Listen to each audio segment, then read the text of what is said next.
Hope you're all still awake. Late Night Mega here, and it's time for the final Ganon battle. Now, I could have done this possibly on the last video. I never imagined a boy like you could give me so much trouble. Well, I'm just videoing. I'm just the cameraman. It's unbelievable that you defeated my alter ego, Argathanmanama, the Dark Wizard, twice. But I will never give you the Triforce. I will destroy you and make my wish to conquer both light and dark worlds come true without delay. And so, this is the final battle. And Ganon, I find him to be fairly difficult. Now, I might have been able to fit him in one part, but with credits, I don't know how long it's going to take. Plus, there's something to this battle that can make it take a really long time, and no, he's already doing this. No, I don't like it when you do this. Because these fire bats hurt. So yeah, he's got a few different phases. This would be his second phase when he starts doing this. And I find it best to just kind of... Oh, we're into the third phase. And what can really make this take a while is those tiles that are falling out. If you fall down there, it will not damage you. But rather, you'll exit the battle completely. You'll fall down to a lower floor. And you'll have to restart this battle over again. So that's why I said I don't know quite how long this is going to take. He's going to knock out all 4 floors.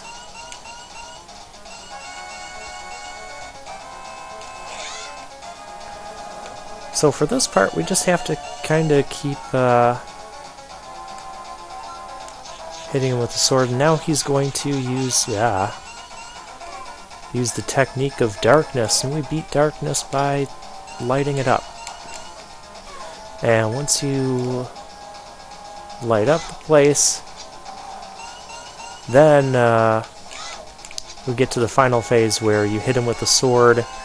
Lights have to be turned on, and this is dangerous because he can knock you down the pit.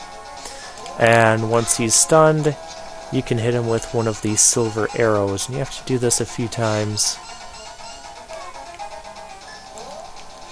I need lights. I need lights.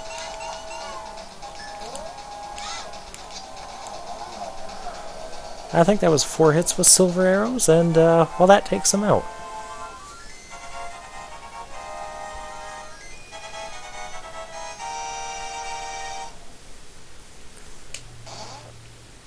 And then we walk up the stairs to where the Triforce is, and the Triforce, I guess, can talk to us. I'm pretty sure it can't do that in any of the other games. So yeah, we'll just kind of enjoy the ending here. And we've kind of heard about this, the wishes that the Triforce can grant, and that, so the Triforce isn't telling us anything else that's new.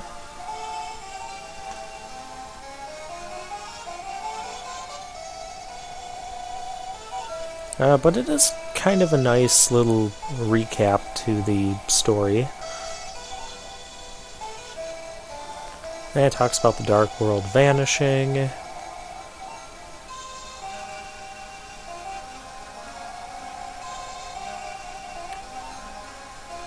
And now the Triforce is a more reasonable size. And so we go and pick it up. And then we enjoy the ending sequence. And the ending sequence will just kind of show us what all the different people are up to in the light world. Different people from the town, the desert, the sanctuary. And so it'll just show that it's a nice closure to the game. But this is also the part where I kind of talk about like the overall review of the game. And overall, I've mentioned before that this is my favorite Zelda game, mostly because of the dungeons. I like all the variety in the dungeons. Ganon's Tower, I think some of those enemy challenges got a little bit ridiculous when they started introducing like the ice and the conveyors. And it's mostly like, here's a lot of damage, but it's decent. It's not something undoable. It's not something super unfair or even poorly designed. I'd say it was pretty good. I really liked the variety in the dungeons and the different things that the dungeons had you doing. And the exploration, the overworld wasn't super huge.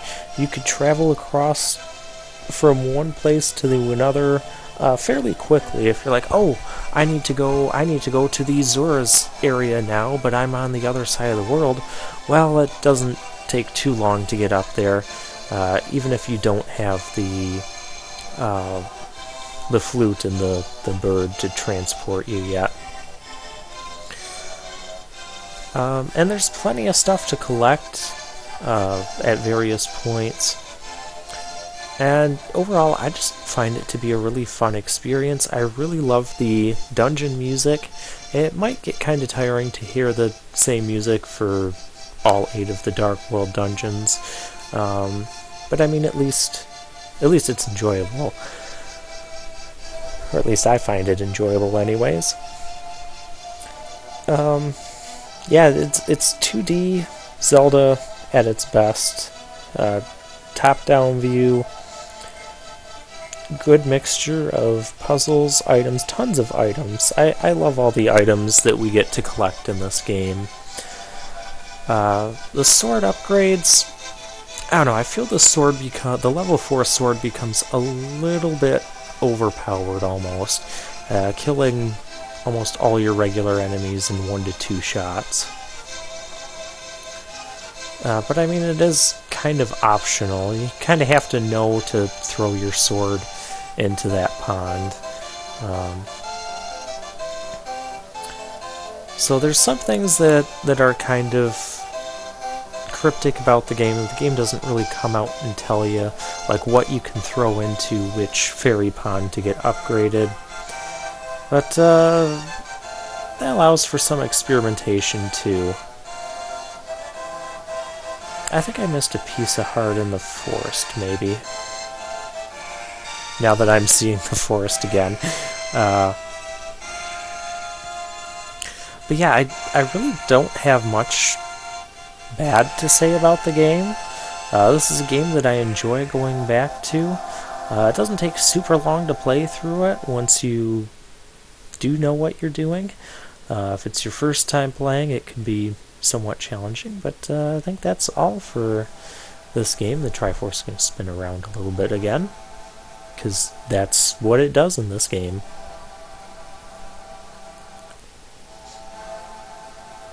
Yeah, it's super close between A Link to the Past and Ocarina of Time as my top Zelda games. But I think the 2D experience just edges out the 3D experience just a little bit more for me.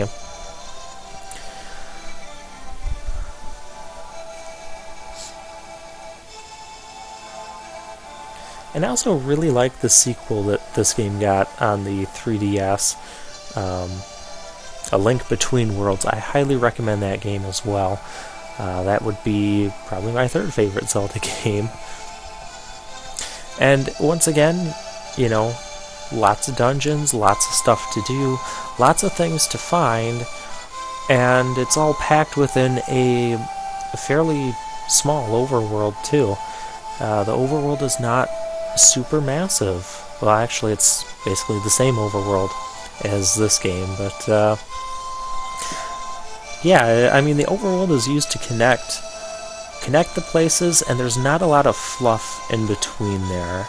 There's enough spots for secrets and some screens which are just, fight a few enemies and move on. But it's not like we have to run for 10 minutes just to get just to get through half of the overworld. So I always appreciated that about A Link to the Past, is how quickly you can get from one place to another.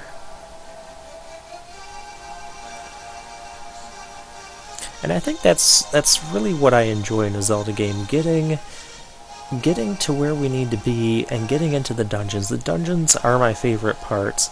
Solving puzzles. Special thanks to the Mega Man Club. Yes, thank you, Mega Man. But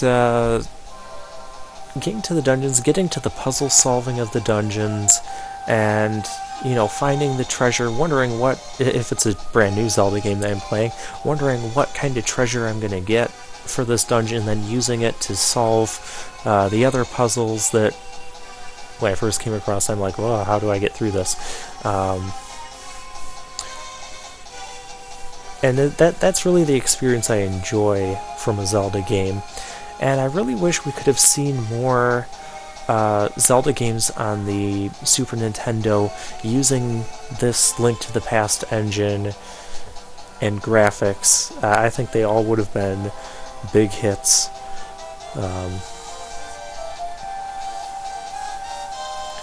But that's one thing I've kind of noticed about Nintendo is most of the times they'll like release a console and then they'll have like one or two titles from all of their main series on that console, and by the time they get all of that stuff put out, then it's time to move on to a new console. So most consoles will have like one or two Zelda games, like the N64 had Ocarina of Time and